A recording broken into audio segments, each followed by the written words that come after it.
इसीलिए canal system को water circulatory system भी कहते हैं।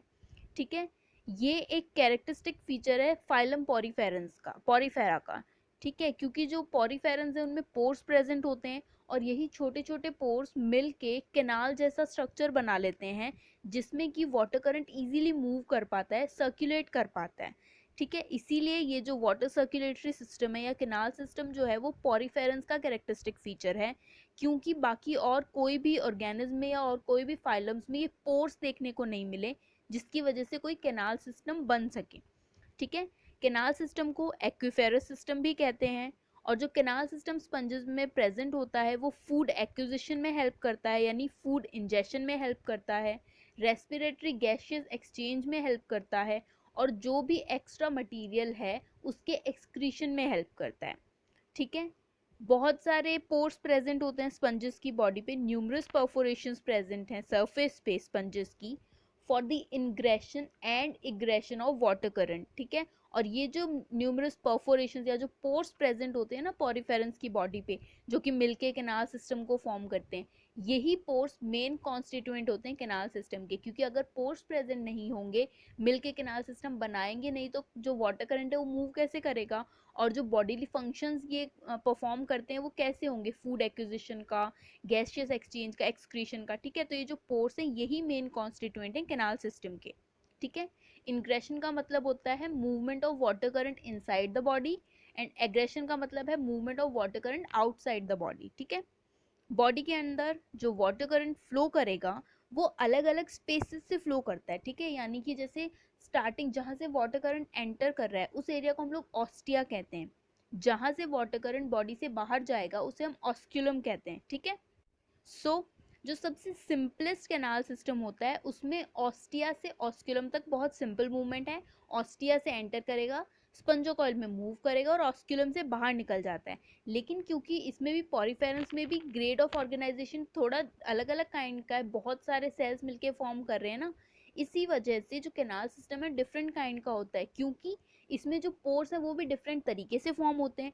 इसी वजह से अलग अलग स्पेसेस का काम जो है वो अलग अलग होता है। ठीक है, एक बड़े प्रोसेस को छोटे छोटे टास्क में बांटा जाता है, और हर एक सेक्शन जो भी पॉरीफेरन की अगर हम बॉडी की बात करें तो हर एक सेक्शन हर एक छोटे टास्क को करता है। ठीक है, इसमें फूड कैप्चरिंग भी आ जाती है इनकमिंग वाटर से, और कुछ जो एरियाज हैं वो जो एक्सक्रीटरी मटेरियल है उसको भी बॉडी से बाहर निकालने का काम करते हैं। ठीक है, तो अलग अलग जो सेक्शन है वो अलग अलग टास्क को परफॉर्म करते हैं।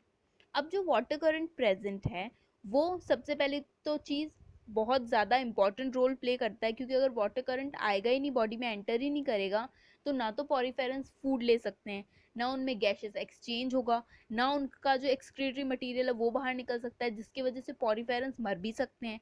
ठीक है, बॉडी वॉल जो स्पंजेस की होती है, हमने पहले लेसन में पढ़ा था कि दो एपिथेलॉइड लेयर्स होती हैं, आउटर पिनेकोडर्म एंड इनर क्वेनोडर्म्स। ठीक है, पिनेकोडर्म में पोरोसाइट सेल्स प्रेजेंट होते हैं जिनकी ओपनिंग को ऑस्टिया कहते हैं।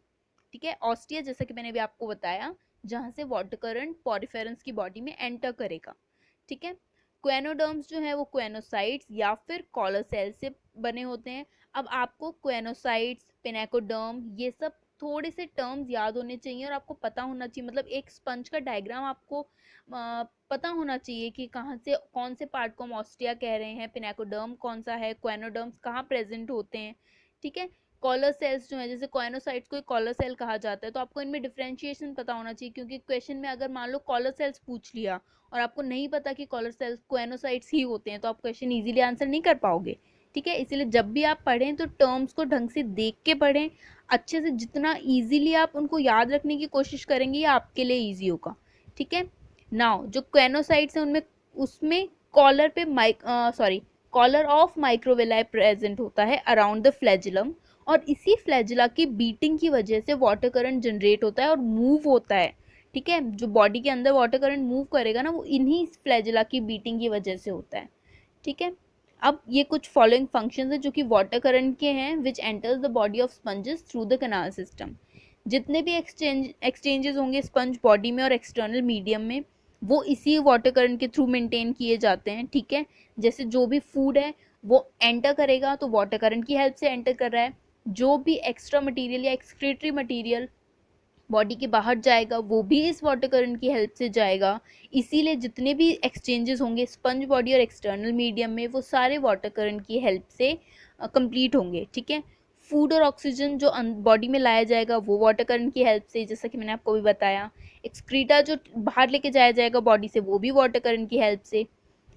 फूड के अलावा जो रिप्रोडक्टिव बॉडीज इनमें प्रेजेंट होती हैं, ठीक है, जो स्पर्मेटोजोआ जिसमें प्रेजेंट होते हैं वो भी वाटर करंट की हेल्प से ही बॉडी से बाहर ले जाए जाते हैं और उसी वाटर करंट की हेल्प से दूसरे स्पंजेस में एंटर करवाए जाते हैं, ठीक है। क्योंकि वो जो एरिया है या वो जो वाटर है वो वाटर करंट जब दूसरे पॉरीफेरेंस में एंटर करेगा तो स्पर्मेटोजोआज भी तो दूसरे में एंटर करेंगे ना, ऐसे, ठीक है। और अब क्योंकि ये जो पोर्स हैं जैसा कि मैंने आपको बताया अलग अलग तरीके से फॉर्म्ड होते हैं, सिंपल भी होते हैं, स्ट्रक्चर जो कैनाल्स हैं वो अलग अलग तरीके से फॉर्म होती हैं, इसी की वजह से कैनाल सिस्टम 4 टाइप का होता है। डिफरेंट डिफरेंट स्पंजेस में डिफरेंट अरेंजमेंट और ग्रेड ऑफ कॉम्प्लेक्सिटी होती है इंटरनल चैनल्स की, और उसी के अकॉर्डिंगली कैनाल सिस्टम को 4 टाइप में डिवाइड किया गया। यहाँ पे 3 लिख दिया मैंने गलती से। सो फर्स्ट इज एस्कन टाइप या एस्कनॉइड हम इसको कह सकते हैं। सेकंड इज साइकन टाइप या फिर साइकनॉइड हम इसको कह सकते हैं। थर्ड इज ल्यूकन टाइप या ल्यूकनॉइड। फोर्थ इज रेगन टाइप, ठीक है। ये जो चारों टाइप है ना ये अलग अलग जो ऑर्गेनिज्म है उनके नेम के बेसिस पे बनाया गया। जैसे साइकन यानी जो साइकन पॉरीफेरा है उसके बेसिस पे, ल्यूकोसोलेनिया में कैसा होता है कैनाल सिस्टम, ठीक है, एस्कन में कैसा होता है कैनाल सिस्टम, ये उसके बेसिस पे बनाया गया है। तो अब ये कैसे होते हैं इनमें कैनाल सिस्टम में, वो मतलब कौन कौन से कैनाल्स प्रेजेंट हैं, अलग अलग काइंड के होते हैं ना, क्योंकि इनहेरेंट सॉरी इंटरनल होंगे, प्रोसोपाइल्स होते हैं, एपोपाइल्स होते हैं, तो ये क्या होते हैं, कैसे वर्क करते हैं, एस्कन टाइप में कैसे होते हैं, साइकन टाइप में कैसे होते हैं, ल्यूकन टाइप में कैसे होते हैं, रेगन टाइप में कैसे होते हैं, और जो मूवमेंट है वाटर करंट का वो कहाँ से कौन कौन से कैनाल से या कौन कौन से एरिया से होता है, वो सब कुछ हम लोग नेक्स्ट लेसन में पढ़ेंगे, ठीक है। So thank you for watching the lesson guys. आप मुझे फॉलो कर सकते हैं, रेट कीजिए, रिव्यू कीजिए, रिकमेंड कीजिए। आपको कोई भी क्वेरी हो आप मुझे कमेंट करके पूछ सकते हैं। कंस्ट्रक्टिव रिकमेंडेशंस आपके हमेशा अप्रिशिएट किए जाएंगे, दे आर ऑलवेज इन्वाइटेड।